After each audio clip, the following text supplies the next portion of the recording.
Hi, this is CK at CK Education, and today I want to talk about the number 7 attribute or characteristic of what I call the perfect candidate for interviewing. If you haven't watched my previous, 7 videos on interviewing, I encourage you to do that first before you watch this one. Okay, I think it'll give you a little bit better background information, especially the very first one in which I tell you about how I had 12 job interviews since I graduated college, and I've gotten job offers, 12 job offers.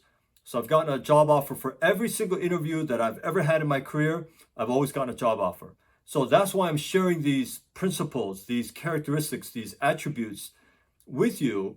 And I call the kind of candidate that you should be to become successful in interviewing, I call that the perfect candidate, okay?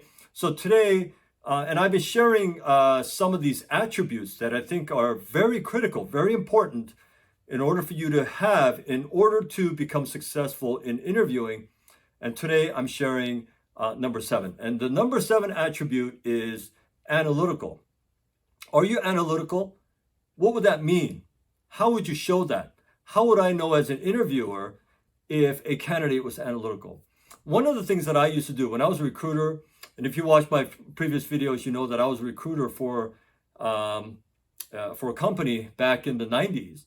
And I've interviewed many hundreds of people, and I've interviewed many people since then in my other positions as an engineer and manager and consultant and and a lot of other things. But one of the ways that I would see if someone was analytical, I just want to see if someone can explain something in detail, or if they have trouble explaining, articulating things that they did. Okay, so I'll tell you, one of my friends, when I was working at the Boeing company in Seattle, I was working in the engineering group, and I had a friend. His name was Matt, and he was a newer hire. So he came on, we became good friends. He was a great guy. So when my colleagues had interviewed him, my bosses had interviewed him, they came back and say, hey, we got this, we just hired this other engineer. He seems really good. He used to work for a bicycle repair company, and he was an engineer there. And one of the ways that my bosses tested to see if he was analytical was they said, explain to me the process of repairing a typical bike, like just a typical bike repair that you said, can you explain the process? And my friend Matt knew the process inside out. So he's like, yeah, sure. And I wasn't there at the interview, but this was explained to me by my bosses. And then later my friend Matt, after he joined the company, he told me about it and he confirmed it. But he just went through and said, yeah, you do this, and then you do this, and this, and this, and this. He was able to explain in detail, as much detail as an interviewer wanted about that repair. And that's a very good sign that you're a pretty analytical person. Like if I ask a question about, can you tell me what you did in your old job? And someone says, yeah, it's just basically like answering phones. Okay, is there anything else? I mean, pretty much that was what I did. If someone answers a question like that, I am not hiring that person, okay?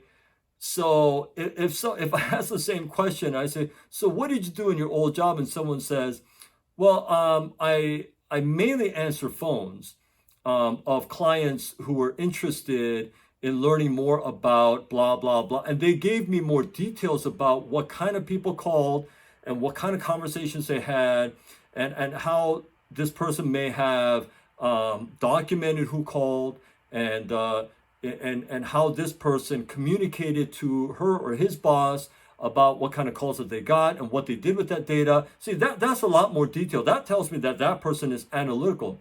That tells me that that person is detail oriented.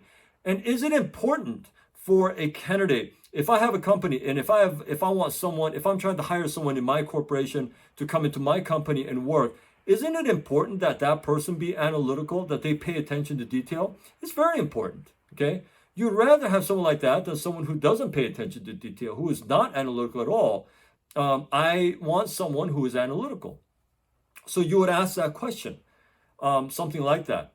So for you as an interviewee, what you should do is think about 2 or 3 things that you have done in your company, in your life. If this is your first job, if you're just going in for an internship interview, think about projects you've done in school. If this is your 5th interview and you've been at your career for a little bit, then think about things that you've done in your previous jobs. Think about some of those things that you've done and see if you can explain them in good detail, step by step. It's very important that you can articulate that, because if you have some kind of question that comes up, what did you do? What was that process like? It's important that you can show that you understand that process in a deep way. Okay. Now you don't want to go so deep that you're sitting there for an hour explaining this thing, but you want to explain it to whatever depth the interviewer wants. Okay. And as you're going through it, if the interviewer says, "Wow, you really know that in great detail. Can you just give me a little bit broader, explanation of what went on?" Then you go up a few levels. Okay, maybe I was going too deep. Maybe I just explained it at the level 2 level instead of level 10 level. Okay, and so you just sort of you can adjust that as you go. But it is important that you show that you are analytical. Same thing. Why do you want to work for our company? Why do you want to work for our organization? Well, I just want to get paid more. Okay. Of course, that's not a good answer. Or I'm just looking for better opportunities. What kind of opportunities? Why are you not getting those opportunities there? What makes you think that you will have those opportunities here? What specific opportunities are you talking about? The more detailed you can talk about things, the better. Okay. Now, it is not always required that you go into a lot of depth, like I said, but you should be prepared to, if need be. If the person says, "Let me give you some second or third order questions," all right? So what kind of opportunities exactly are you talking about? Okay, so if I ask a second order question and you can't even answer that, that means you put no thought into that, right? And it's important that when you say something that you have backup and then backup and then backup. You can talk in more depth about that if the interviewer requires it. They may not always require it, but if they do, it's good that you have backup. It's good that you have more detailed information behind that you are ready to give if you need to, okay? And you should always prepare that. Even if you don't use something that you prepared, at least you have it prepared. And you should always go in with that kind of analytical mind, because you don't know what kind of interviewer and what kind of interview you're going to get. Sometimes they'll just ask if you, like I had this one interview, it was the weirdest interview I've had. It was a phone interview, and it was a company in Virginia, a really small rural town in Virginia. And this was when I was living in Seattle. And the engineer there, the engineering manager called me, and he asked me questions like, literally, he asked me questions like, "So let's talk about your competency with software." And I said, "Okay." He says, "Microsoft Word, on a scale of 1 to 5, 5 being most competent and 1 being beginner level, where would you rate yourself?" Probably a 4. Okay, Microsoft Word. And he just kept going to Microsoft PowerPoint. He kept going down the line. And he wanted to know at what level. And I thought that was strange. Okay. We did talk about some other things as well.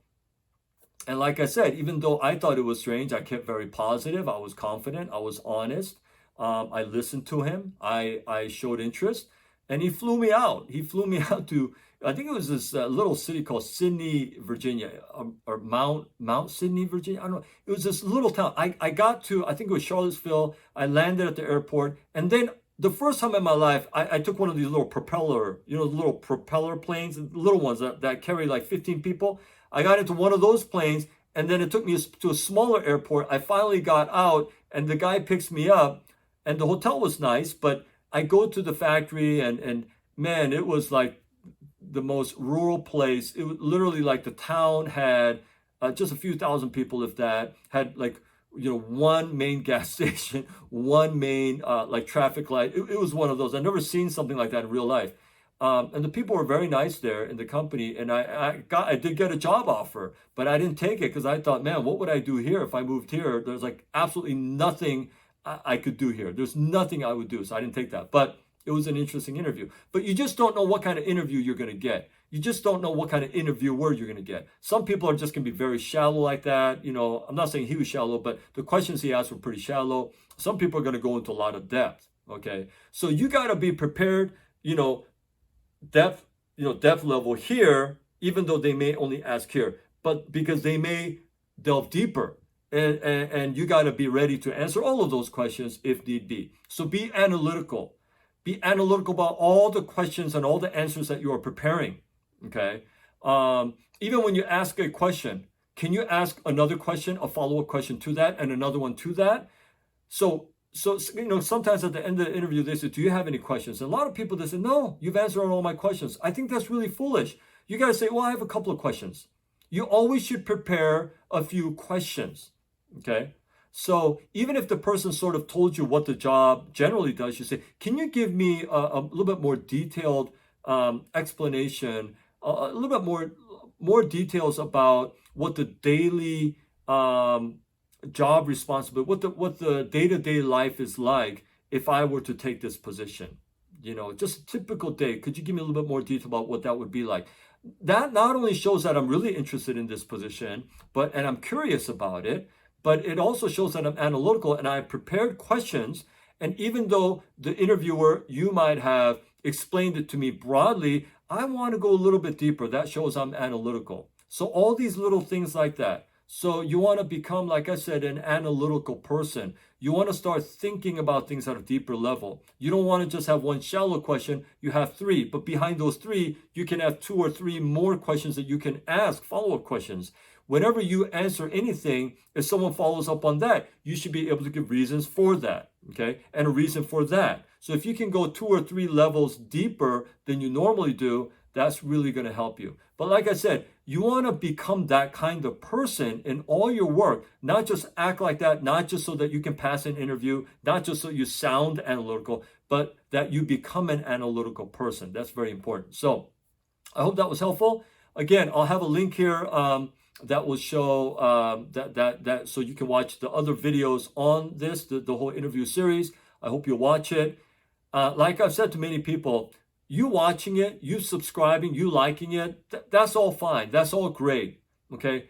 But that makes absolutely no difference in your life if you stop there. Okay. The important thing is that you watch it, that's great. You subscribe, that's great. And if you view, that's great. And I'm not even asking you to do it. Whether you do or not, I don't really care. But here's what I do care about. There are always a few people who go beyond that. They don't just watch it. They don't just subscribe. They don't just watch. They take it and learn and change and make it part of their lives so that now they have a new skill. They have a new additional mindset that will help them improve in their life in that area. That is everything.